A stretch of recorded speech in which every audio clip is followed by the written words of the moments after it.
Oasis Audio presents Reading Magic by Mem Fox. Read for you by Mem Fox. Forward. I'm excited.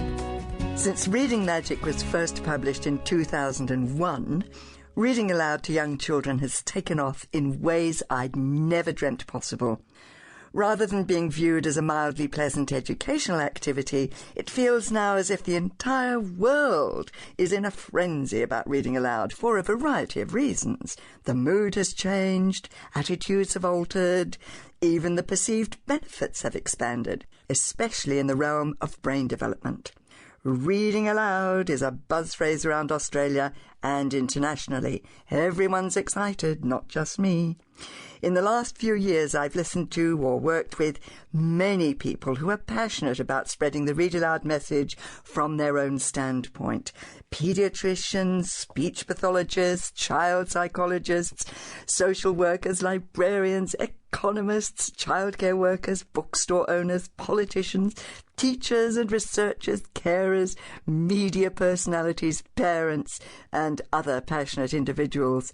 Every person, every group, and every government official I met was, and still is, working hard to bring home the message that reading aloud to children before they start school is a win-win situation for all concerned. It all boils down to economics in the end, which is a little dry, I'll admit, but the idea is that reading aloud to our babies and young children will make the entire country better off.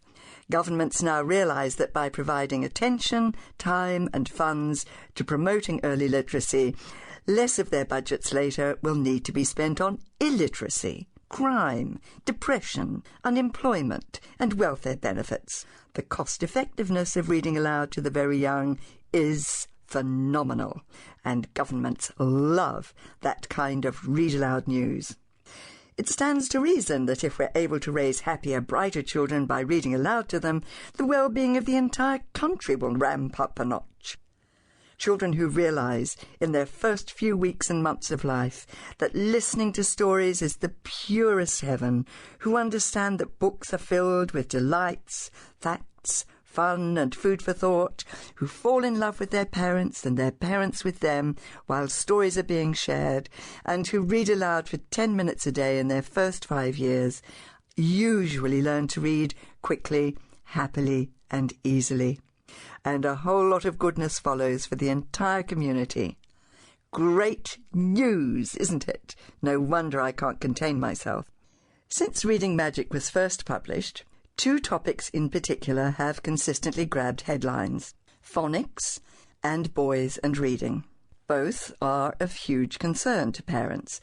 I mentioned them several times in the first edition, but not in depth. I'm delighted to be able to discuss them in greater detail in 2 new chapters in this edition.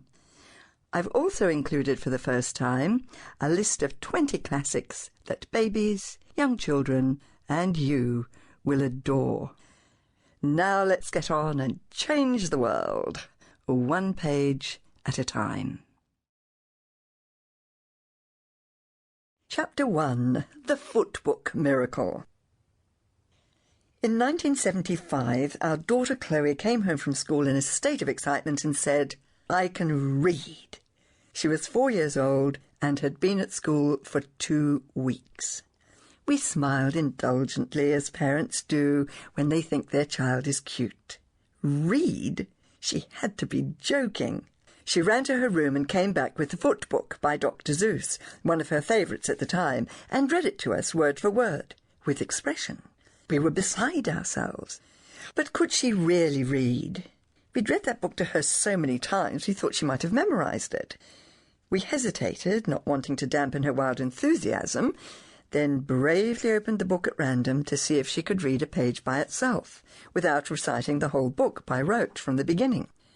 She read that page, and another page at random, and another. At the time, I was a college professor teaching drama. I knew nothing about the teaching of reading. In my eyes, I was only a mother.